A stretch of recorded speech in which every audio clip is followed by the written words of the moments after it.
Halo teman-teman, hari ini saya punya OnePlus Nord 6 dan saya akan menunjukkan kepada kalian bagaimana cara mudah menggunakan mode potret di perangkat ini.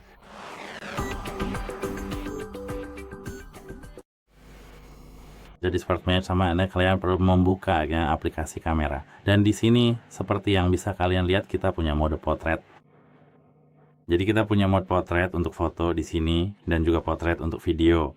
Jika kalian mengetuk tombol ini di sini, mari kita pelajari mode foto potret. Pertama-tama kalian perlu meletakkan subjek kalian. Ini adalah subjek utama kita di suatu tempat, misalnya di sini. Dan sekarang kalian bisa menggunakan zoom 1 kali atau 2 kali untuk mengambil foto. Di sini, seperti yang kalian lihat, kalian punya aperture otomatis yang sebenarnya bisa kalian ubah sesuai keinginan. Semakin tinggi nilainya di sini, semakin lemah efek bokehnya, dan semakin rendah nilainya, semakin kuat efeknya. Jadi misalnya, biarkan saja otomatis.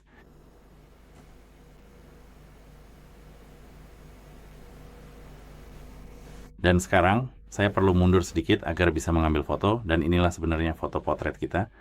Hasilnya terlihat bagus. Di sini ya seperti yang bisa Anda lihat, kita punya efek kedalaman bidang, tapi selain itu kita juga punya filter-filter di sini. Ada fitur retouch dan di sini kita juga punya efek cahaya.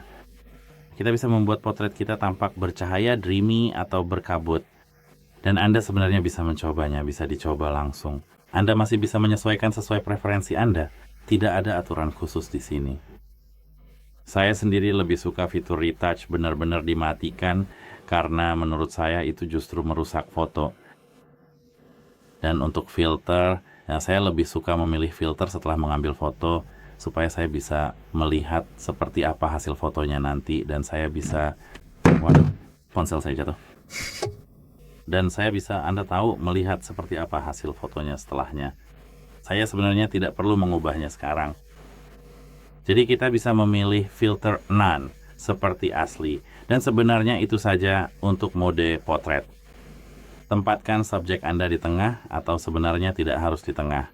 Cukup tempatkan subjek Anda dan mundur sejauh yang Anda inginkan sampai pratinjau gambar terlihat pas menurut Anda, lalu klik. Anda perlu mengetuk layar untuk memfokuskan tentu saja pada subjek Anda. Seperti ini. Sekarang mari kita beralih ke video. Di sini seperti yang Anda lihat kita punya aperture ini. Jika Anda ingin benar-benar menonaktifkannya dan tidak memiliki efek kedalaman bidang, Anda cukup mengetuk tombol ini di sini. Tapi mari kita fokus pada mode potret. Di sini lagi, semakin besar nilainya, efeknya semakin lemah, dan semakin kecil nilainya, efeknya semakin kuat. Dan sebenarnya cara kerjanya sama saja di sini. Sampai jumpa